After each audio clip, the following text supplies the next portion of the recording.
안녕하세요. 오늘도 사연살롱을 찾아주셔서 감사합니다. 이혼 판결을 기다리고 있는 30대 여성이에요. 저는 현재 이혼 소송 중으로 마지막 판결만 남기고 있는 상태예요. 아마 제 사연이 방송될 즈음이면 소송이 끝난 뒤일 것 같습니다.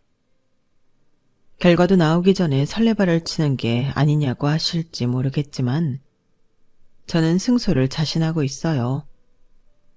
재판 과정에서 이미 이번 소송은 더 볼 것도 없다는 확신을 하기도 했고, 불리해진 남편 측에서 합의를 해달라고 계속 매달리는 상황이거든요. 당연히 저는 합의를 해줄 생각이 없어요. 합의할 생각이 있었다면 소송 자체를 시작하지도 않았을 테니까요. 흔히들 말 한마디에 천냥 빚을 갚는다고 하잖아요. 그 말은 반대로 말 한마디를 잘못하면 천냥을 잃을 수도 있다는 말이 될 거예요. 그만큼 말이 중요하다는 거겠죠. 제가 이혼을 결심하게 된 발화선도 남편의 한마디 때문이었어요. 그 말 한마디가 이혼을 야기했다는 건 아니고 그 말을 통해 내 결혼 생활을 돌아보게 됐고, 이 남자와는 남은 인생을 함께할 필요가 없다는 결론을 내리게 되었어요. 기혼자분들은 다들 아실 거예요. 결혼하기까지 얼마나 많은 시간과 노력, 비용이 들어가는지를요. 그런데 그 고생을 하고도 그에 버금가는 시간과 노력을 불사하면서까지 이혼을 하기로 했다는 건 그만큼 나의 결혼 생활이 내 인생을 불행하게 만든다는 확신이 들었기 때문일 거예요. 인간은 누구나 행복할 권리가 있는 거잖아요. 그래서 저는 인생의 행복을 찾기로 했고 그 첫걸음으로 이렇게 사연을 보냅니다. 저는 5살 때 지금 부모님한테 입양이 됐어요. 주변에 보면 입양되고 얼마 안 돼서 파양되거나 양부모한테 상처받고 자란 친구들도 있던데 저는 그런 면에서 운이 좋았던 것 같아요. 저희 부모님은 저를 정말 사랑으로 키워주셨거든요. 부모님께는 저 외에도 자식이 둘이 더 있었어요. 저와는 15살 차이가 나는 언니랑 12살 차이가 나는 오빠였죠. 그러니 사실 제가 꼭 필요했던 상황은 아니었어요. 대개는 자식을 갖지 못하는 부부들이 입양을 하곤 하니까요. 그럼에도 불구하고 저희 부모님이 저를 입양하셨던 건 온전히 저를 위해서였어요. 당시 저희 아빠는 제가 살던 동네 지구대에서 근무하시던 경찰이었어요. 신고를 받고 찾아간 원룸에서 저를 발견하시고는 제 인생을 구제해 주셨죠. 사실 정확히 기억이 안 나서 당시 상황이 어땠는지 저는 잘 몰라요. 대략적인 상황만 들어서 알 뿐이죠. 저를 낳아주신 분은 미혼모였는데 남편 없이 혼자 아이를 키우다 보니 많이 힘드셨던가 봐요. 경제적인 고통도 그렇고 저 때문에 사랑했던 남자한테 버림받았다는 피해의식 때문에 정신적으로 불안한 상태였죠. 5살 이전까지 제가 어떻게 살았는지는 저도 저희 부모님도 알지 못해요. 저를 낳아준 그분만 알겠죠. 저희 아빠가 저를 처음 발견했을 때 저는 쓰레기로 가득한 얼룩방에서 탈진 상태로 홀로 누워 있었대요. 저를 낳아주신 분은 며칠째 집을 비운 상태였고 제 울음소리를 들은 옆집 대학생이 경찰에 신고해 저를 구조할 수 있었다고 하더라고요. 하루 이틀만 더 늦어졌어도 저는 무지갯다리를 건넜을 거예요. 제대로 못 먹고 자랐는지 저는 또래 아이들보다 체구가 작았대요. 그래서 정해진 절차 끝에 저는 집에 데려올 수 있었던 부모님은 다른 건 제쳐두고 일단 저를 잘 먹이고 잘 재우는 데 집중하셨다더군요. 어릴 때 제 사진을 보면 항상 손에 먹을 걸 들고 있었는데 그게 바로 이런 이유 때문이었던가 봐요. 그런 부모님 덕분에 저는 입양되고 얼마 지나지 않아 살이 붙기 시작했고, 초등학교 3학년 이후로는 또래 친구들보다 키가 5cm 이상 더 컸어요. 현재 키가 168cm인데 이건 전적으로 부모님과 언니 오빠 덕분이라고 해도 과언이 아닐 거예요. 불우했던 제 어린 시절을 알아서 그런가 저희 가족들은 먹을 것만 보면 제 입에 넣어주곤 했어요.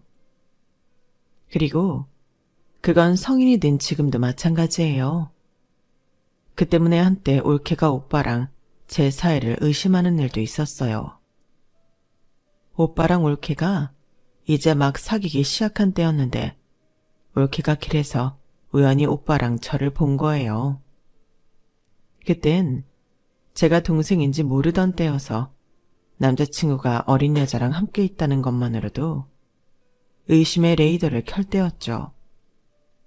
그런데 설상가상으로 오빠가 길거리에서 연신 제 입에 먹을 걸 넣어주고 있는 거예요.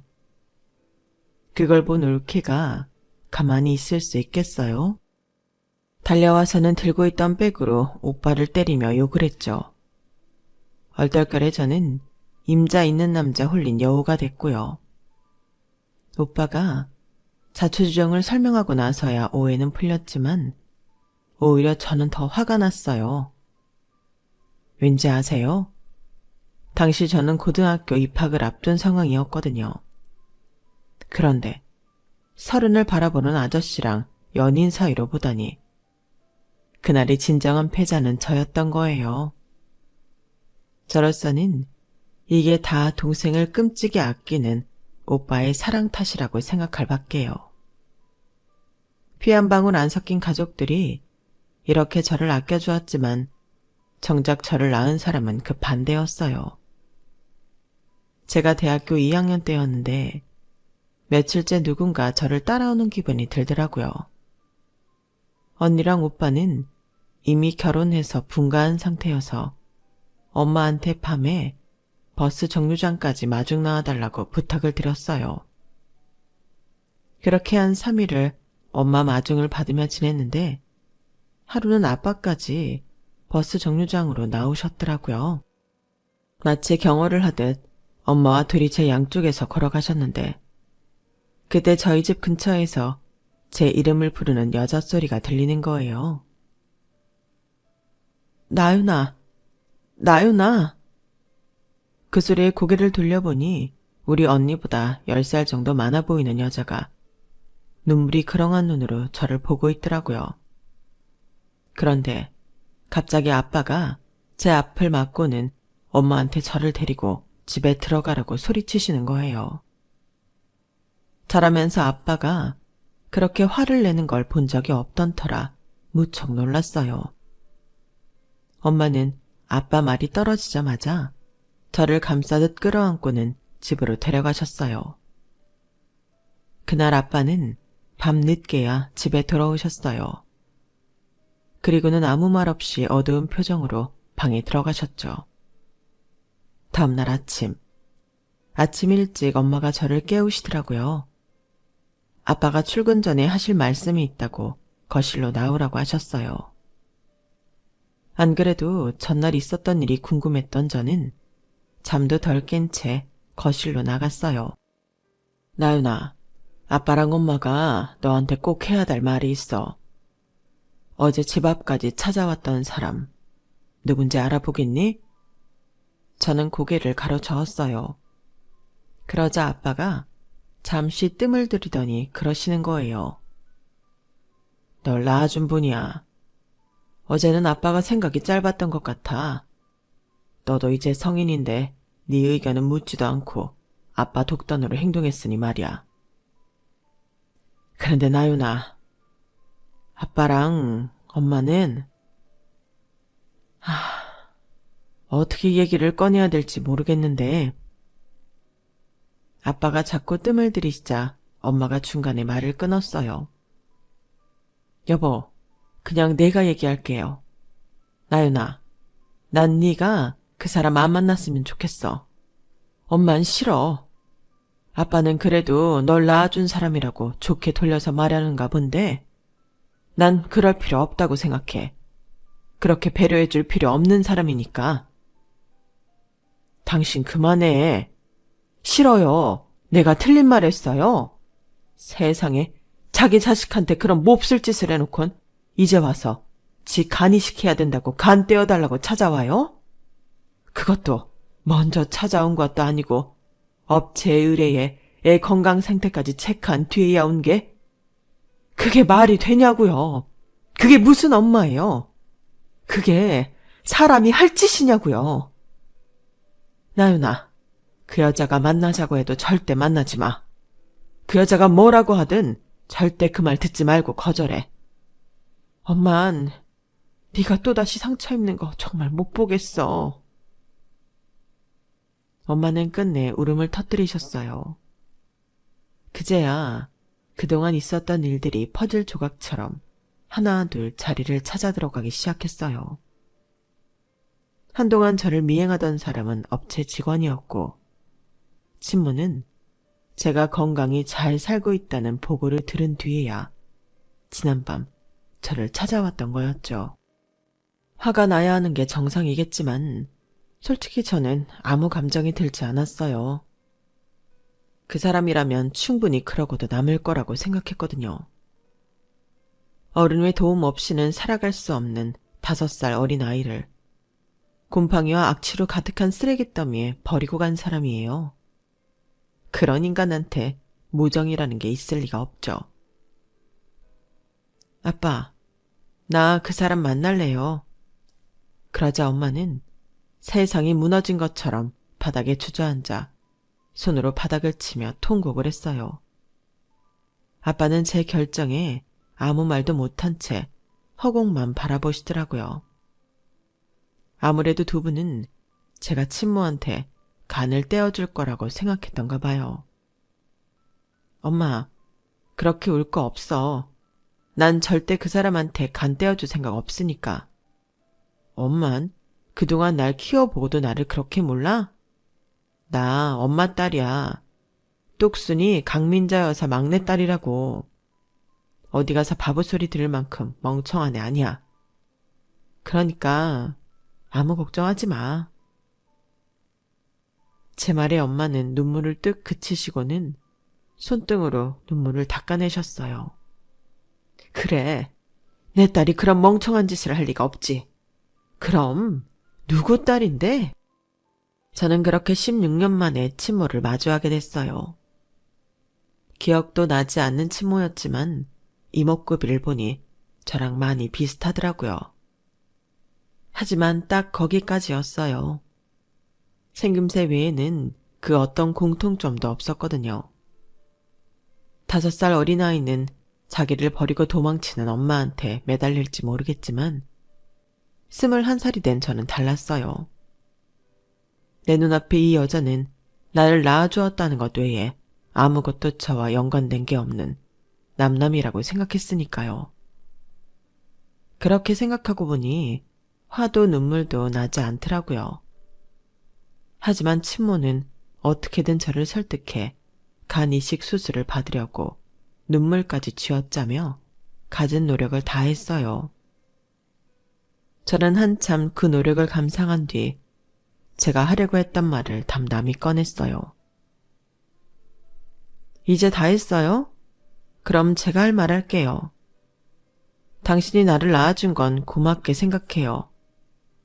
그리고 나를 그 쓰레기장 같은 집에 버려줘서 더더욱 고마워요. 당신이 나를 버린 덕에 지금의 부모님과 언니 오빠를 만날 수 있었으니까요. 하지만 거기까지예요. 당신이 날 버린 순간 당신은 제게 엄마도 아니고 나 역시 당신 딸이 아니게 됐어요. 그러니까 아무 상관없는 저를 찾아오는 짓은 이제 그만하세요. 난 그쪽한테 아무것도 주고 싶지 않아요. 당장 내 앞에서 당신이 쓰러져 죽는다고 해도 눈물조차 나지 않을 것 같거든요. 그러니까 그런 가짜는 눈물 연기 그만하고 딴 데 가서 알아보세요. 한 번만 더 내 가족들 앞에 나타나서 우리 엄마 눈에 눈물 흐르게 하면 그땐 나도 당신한테 무슨 짓을 할지 몰라요. 그럼 이만 일어날게요. 우리 엄마랑 영화 보러 가야 하거든요. 저는 제 할 말을 마치고 자리에서 일어났어요.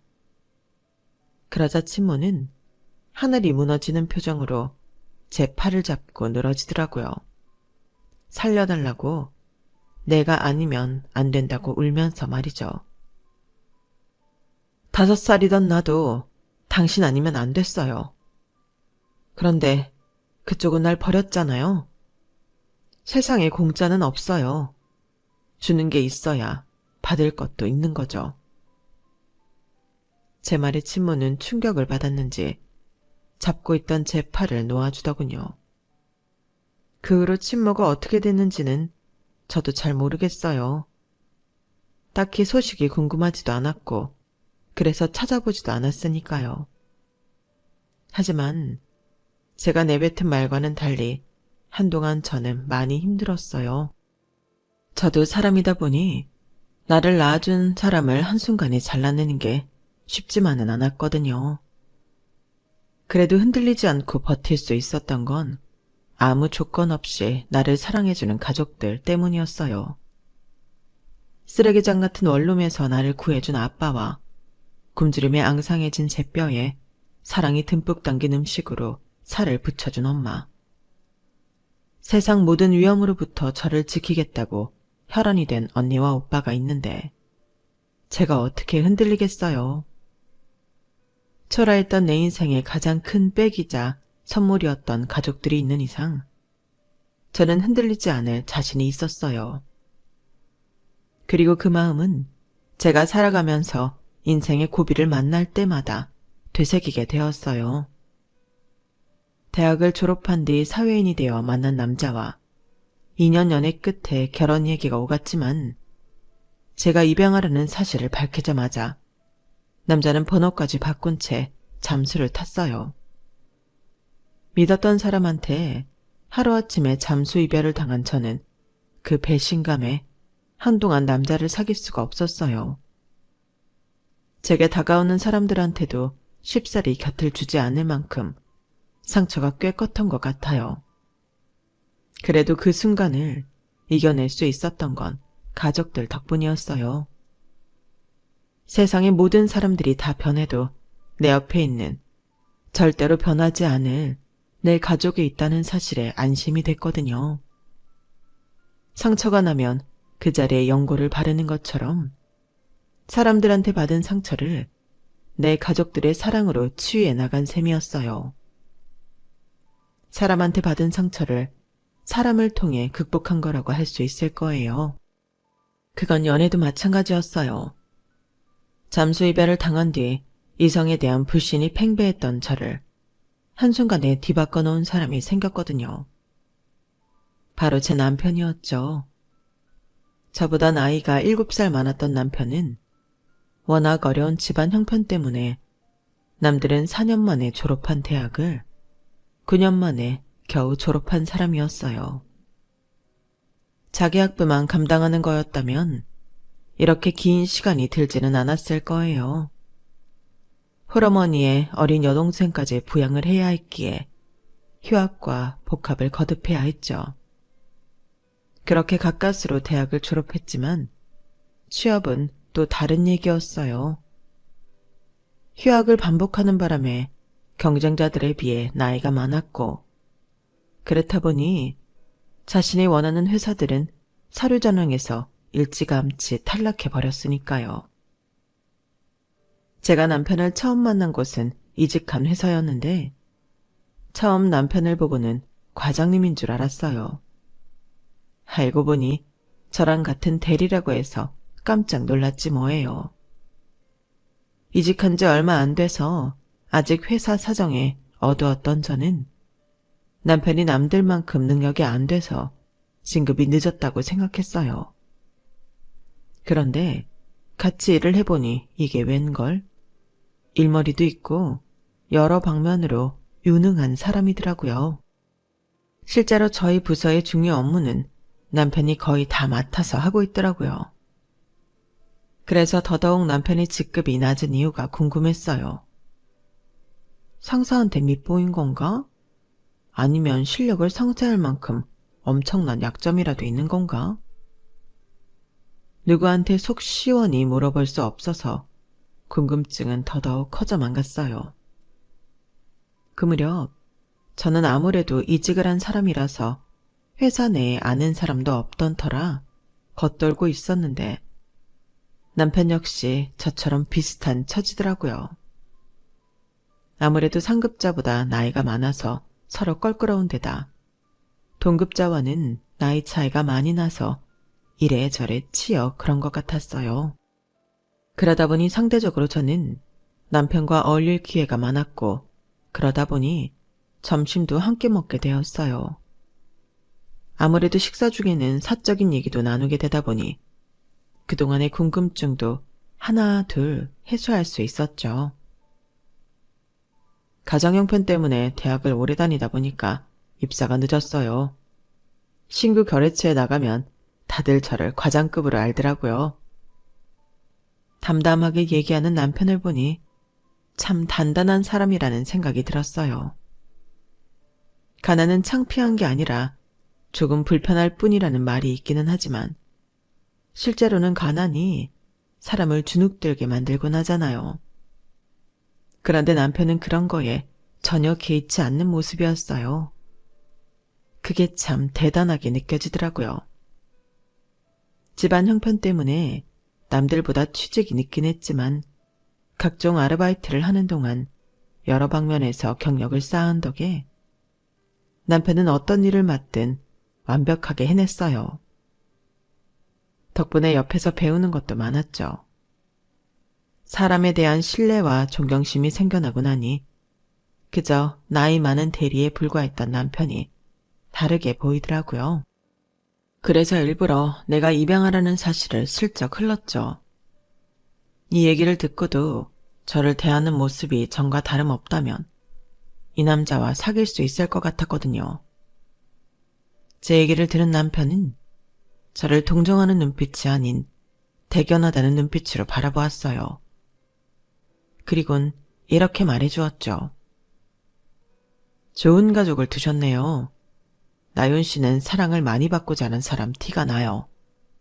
이제 보니 그게 다 가족들 사랑을 듬뿍 받고 자라서 그랬나 봐요. 남편의 그 말은 살면서 들었던 그 어떤 칭찬보다 저를 감동하게 만들었어요. 입양하라는 말에 소리 소문 없이 사라졌던 전 남자친구와는 너무도 대조되는 모습이었죠.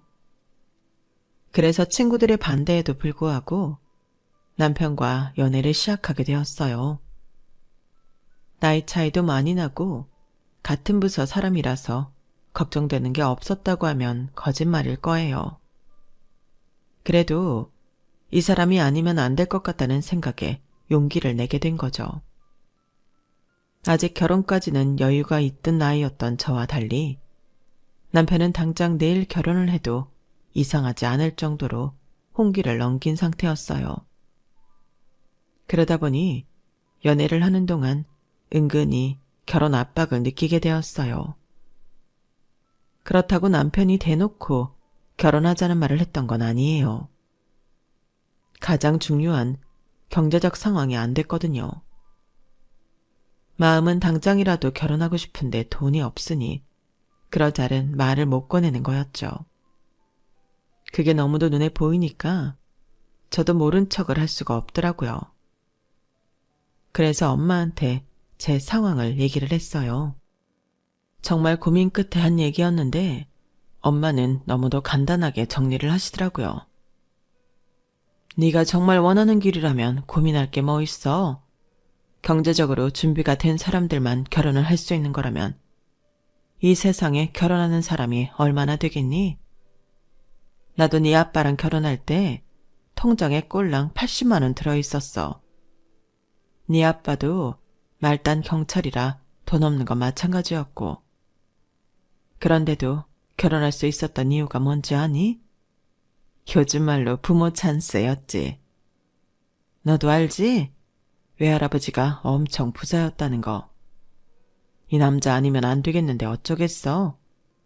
친정아버지한테 가서 나 결혼하게 돈 좀 달라고 그랬지 뭐. 돈 안 주면 머리 깎고 절에 들어가 비구니가 되겠다고. 그래서 할아버지가 돈 주셨어? 아니, 종아리에 피가 나도록 회초리를 맞았지 뭐. 기대와 다른 결론에 피식 웃음이 났어요. 내가 뭘 기대했나 싶더군요. 그런데 그래놓고 네 아빠를 한번 데려와 보라고 하더라. 거금을 투자하는데 상품을 안 보고 어떻게 결정을 하냐면서. 그래서 네 아빠를 데리고 친정아버지한테 갔어. 우리 딸은 일생일대 기회가 눈앞에 있는데 얼마나 긴장이 됐겠니? 네 아빠가 땀이 잘 안 나는 체질인데도 그땐 손바닥이 흥건할 정도로 축축해졌더라고. 우리는 정말 진지했는데 친정아버지는 네 아빠한테 제대로 눈길도 안 주는 거야. 그리곤 이름을 물어보시더니 서랍에서 집문서 하나를 꺼내주시더라. 거기서 신혼을 시작했어. 네가 그렇게 죽고 못 산다는 그 남자 한번 데려와봐. 결혼 못하는 이유가 단지 돈 때문이라면 엄마가 도와줄게. 부모가 달래 부모니? 내 새끼한테 필요한 게 있을 때 힘대주라고 있는 거지. 한마디로 부모 찬스를 받아서 결혼하라는 말씀이셨어요. 그 말에 염치 없긴 했지만 안심이 되더라고요. 그래서 남편을 데리고 부모님께 인사를 드렸어요. 딱 이름만 물어보셨다던 외할아버지와 달리 아빠는 호구조사 나온 사람처럼 이것저것 물어보셨어요. 누가 전직 경찰이 아니랄까봐 마치 범죄자 취조하는 느낌이 났어요. 그런데도 남편은 눈 한 번 안 찡그리고 성실하게 대답을 하더라고요. 그래서 결론이 어떻게 났냐고요? 결혼한 거 보면 아시겠죠? 두 분 모두 만장일치로 허락을 해주셔서 결혼을 하게 되었죠 뭐. 친정 부모님이 해주신 전셋집에 제가 그동안 직장 생활을 하며 모은 돈으로 살림을 채웠어요. 집도 살림도 다 제가 해왔는데 남편이 뭘 해왔나 싶으시죠? 남편도 해온 게 있었어요. 2천만 원이요. 현금을 들고 온 게 아니라 빚을 2천이나 달고 온 거였죠. 없는 살림에 여동생 대학까지 보내고 연로하신 부모님 병원비에 전세 보증금까지 대다 보니 마이너스 인생이었거든요. 나이 많아 돈 없어 거기다 빚까지 있다면 당연히 더 볼 것도 없이 아웃인 결혼 상대지만 그때는 그런 악조건들이 아무 의미가 없었어요. 빚은 둘이 벌면 1년이면 갚을 수 있는 돈이었고 친정 부모님께 받은 전세금은 열심히 벌어서 갚으면 되겠다 생각했으니까요. 남편이 다른 건 몰라도 처가에서 받은 전세금은 꼭 돌려드리고 싶다고 했거든요. 그리고 그 결심은 결혼한 지 8년 만에 이룰 수 있었죠. 남편 앞으로 된 빚 2천과 친정 부모님한테 받은 전세금을 다 갚을 수 있었거든요. 조금 더 일찍 빚을 털어낼 수도 있었지만 살다 보면 돈 들어갈 일이 한두 가지인가요? 제가 출산도 하면서 아이 앞으로 목돈이 들기도 하고 시누이 결혼에 돈을 보태기도 했거든요.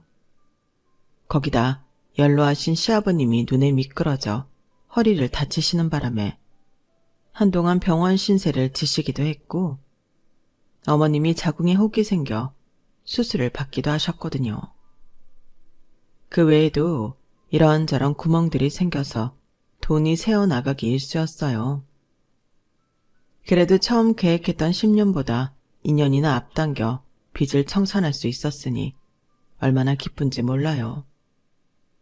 이제부터 버는 돈은 다 우리 돈이라는 생각이 들자 월요병까지 단번에 날아갈 정도로 기운이 나더라고요.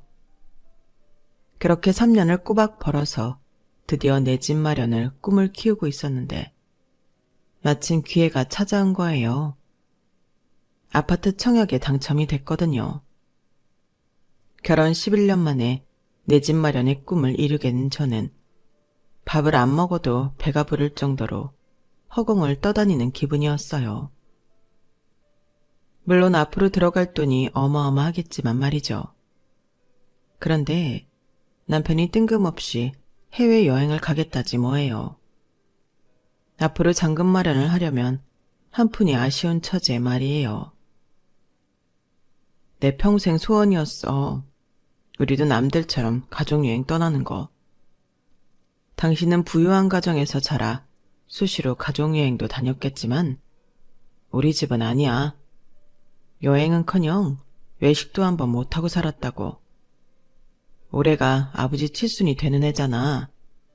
칠순잔치 해봐야 딱히 부를 사람도 없는데 그럴 바엔 차라리 가족여행을 가는 게 낫겠다 싶더라고.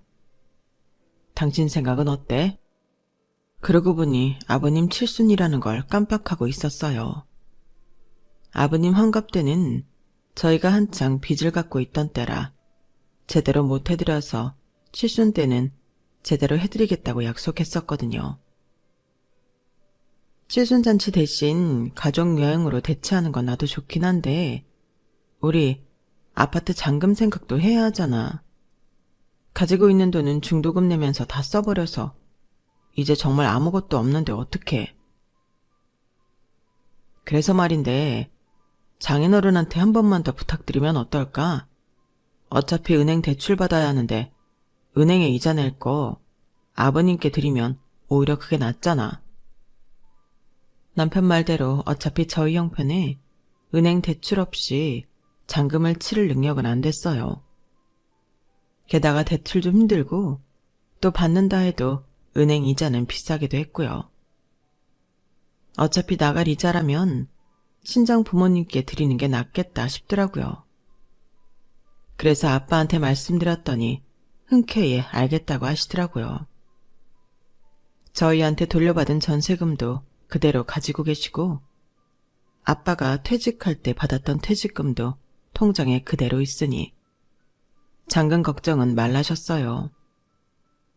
그렇게 큰 고비를 넘을 준비를 끝내고 시아버지 칠순맞이 가족여행 준비에 나섰죠.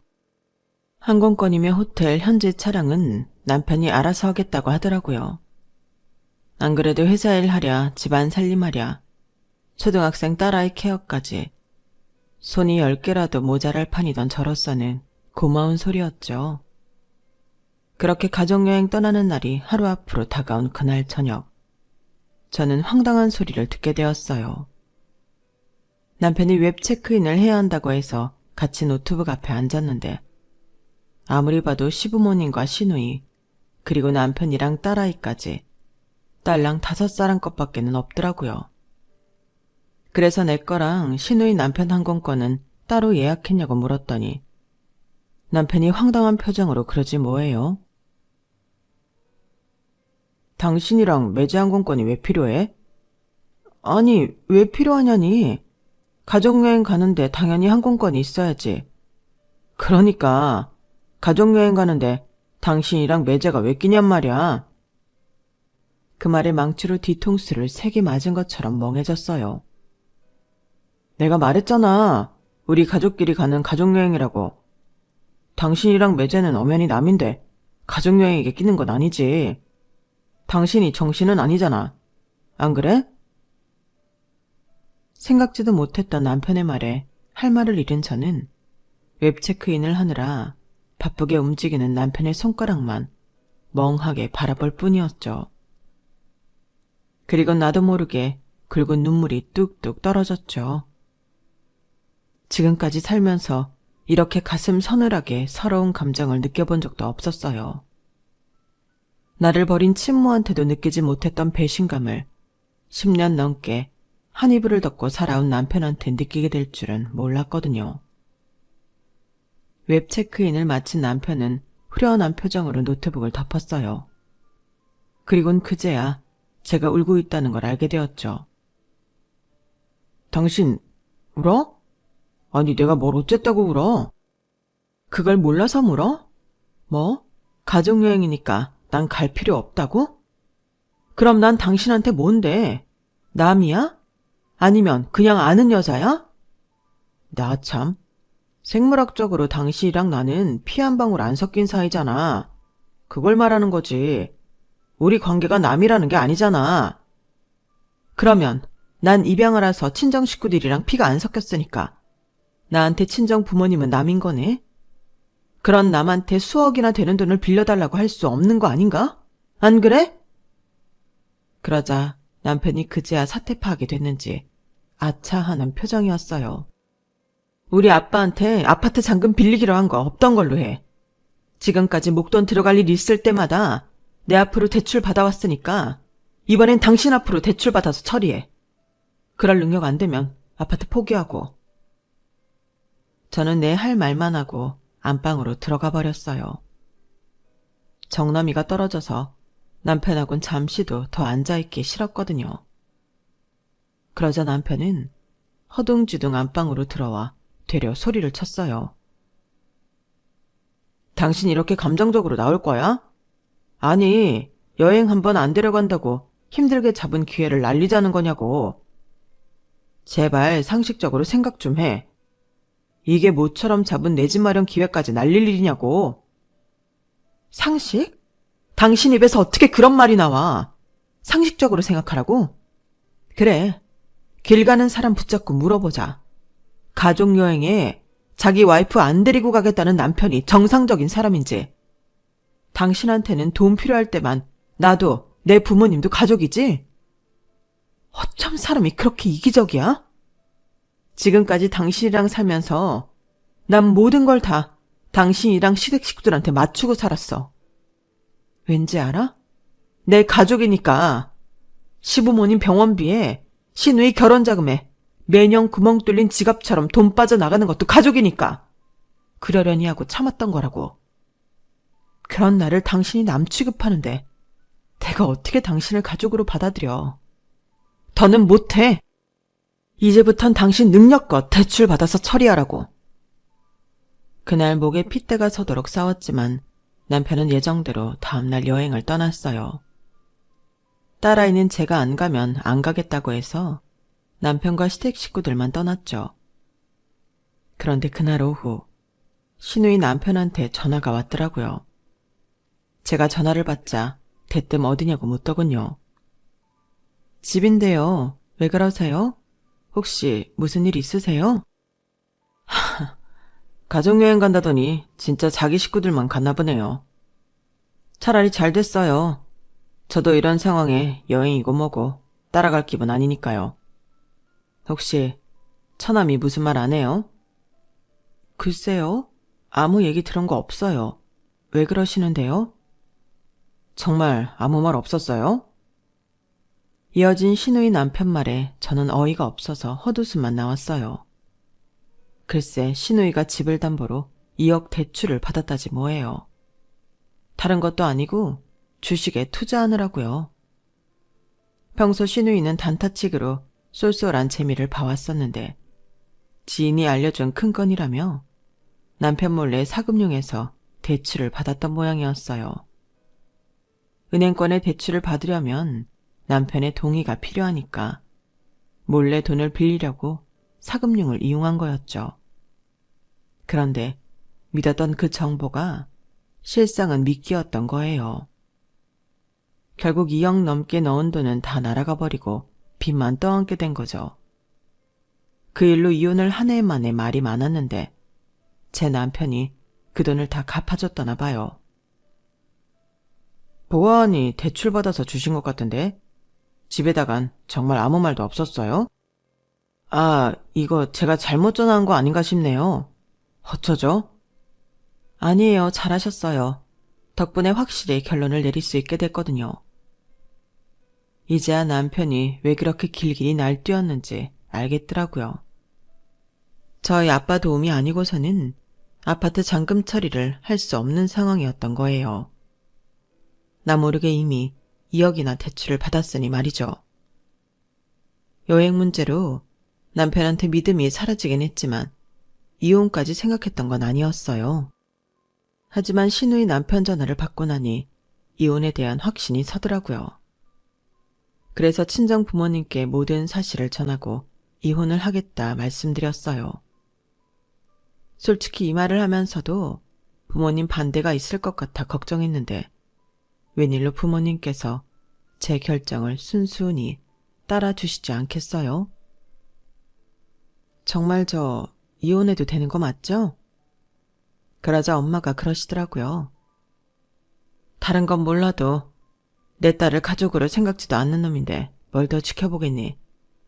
갈라서 그런 인간이랑 살아봤자 서운한 감정만 더 쌓일 뿐이야. 우리는 뭐 지놈이 예뻐서 받아줬는 줄 알아? 내 딸이 좋다니까 흠도 덮고 예쁘게 봐주려고 했던 거지. 그런 줄도 모르고. 변호사 문제는 걱정 마라. 엄마가 제일 좋은 로펌 변호사로 붙여줄 테니까. 사람 마음을 가지고 논 죄가 얼마나 큰 건지 이참에 똑똑히 알려줘야 해.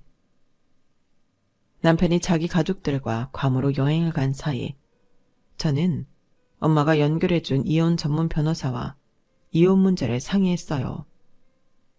다른 건 몰라도 딸아이만큼은 제가 데리고 오고 싶어서 특히 그 부분에 대해 신경 써달라고 부탁드렸죠.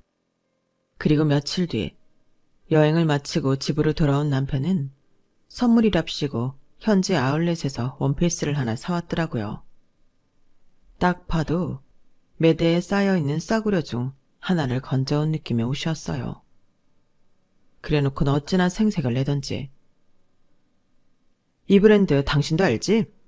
이거 한국에선 30만 원도 훨씬 넘는 거라고. 어때? 마음에 들어? 내가 당신 기분 풀어주려고 거금 들여서 산 거야. 그러니까 이거 받고 화 풀어라. 어? 당신이 말하는 거금이 10불인가 봐? 나한테 쓸 수 있는 거금이 딱 그 정도였구나. 제가 원피스 소매에 걸린 가격표를 보며 피식 웃자 남편이 서둘러 가격표를 떼어냈어요. 아씨, 이게 왜 거기 붙어있냐? 뭐 10불 주고 사긴 했지만 이게 우리나라에선. 저는 남편 말을 뚝 잘랐어요. 됐어. 그게 얼마든 상관없으니까. 나도 당신한테 줄 게 있거든. 그리고는 준비해둔 이혼 서류를 내밀었어요. 양육권이랑 친권 나한테 넘기면 재산 분할까지만 하는 선에서 끝내줄게. 그게 싫다면 소송으로 가는 거고. 아, 난 이미 변호사 준비했어. 엄마가 유명 로펌 이혼 전문 변호사로 선임해 주셨거든. 그동안 당신 집에 들어간 내 돈, 노력, 시부모님 간병까지 나 다 돌려받을 거야. 그러니까 끝까지 사업을 생각이라면 당신도 얼른 변호사 선임해. 하, 그건 좀 힘들려나? 나 몰래 2억이나 대출받았던데 그 이자 갚으려면 당장 다음 달부터 개 털릴 테니까. 여보, 내가 잘못했어. 그러니까 2억만 원 없었던 걸로 해줘. 안 그래도 2억 얘기는 여행 마치고 와서 당신한테 하려고 했었어. 속이려고 그런 거 아니야. 당신 나 알잖아. 누구 속이고 뒤로 딴 생각, 딴짓 못하는 거. 내가 당신 서운하게 한 건 정말 잘못했어. 그러니까 제발 이러지 마. 나도 그런 줄 알았지. 당신이 잔머리 굴리고 뒤에서 딴짓 못하는 사람인 줄 알고 결혼한 거니까.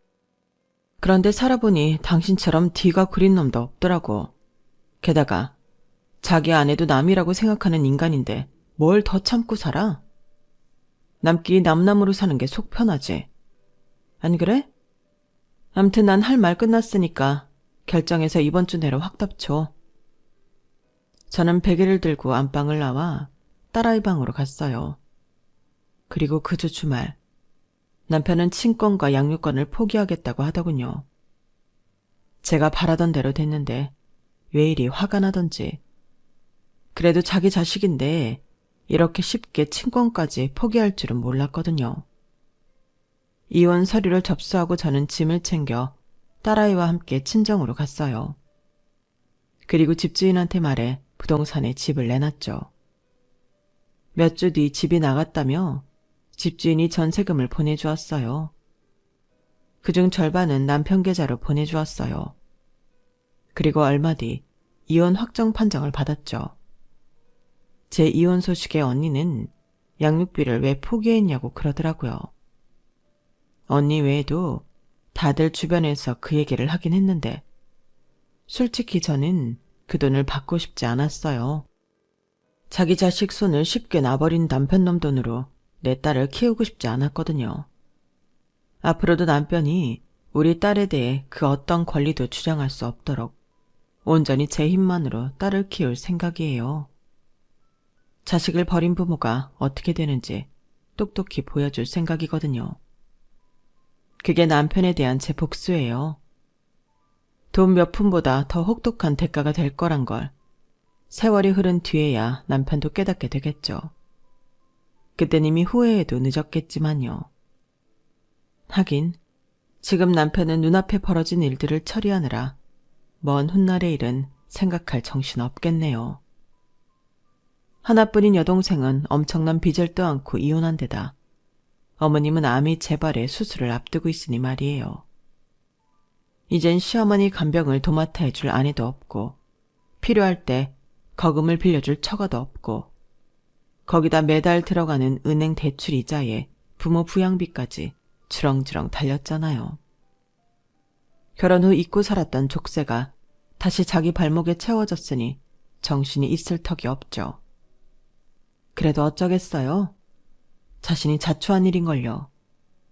이런 걸 두고 자업자득이라고 하는 거겠죠? 지금까지 제 사연을 들어주셔서 감사합니다. 저는 제 딸과 제 가족과 씩씩하게 살아가 보겠습니다. 용기를 주세요. 여러분의 내일이 오늘보다 행복하시길 바랍니다. 여러분, 사연 댓글에 응원과 현명한 조언 부탁드려요. 좋아요와 구독은 저에게 큰 힘이 됩니다. 오늘도 좋은 일 가득하세요.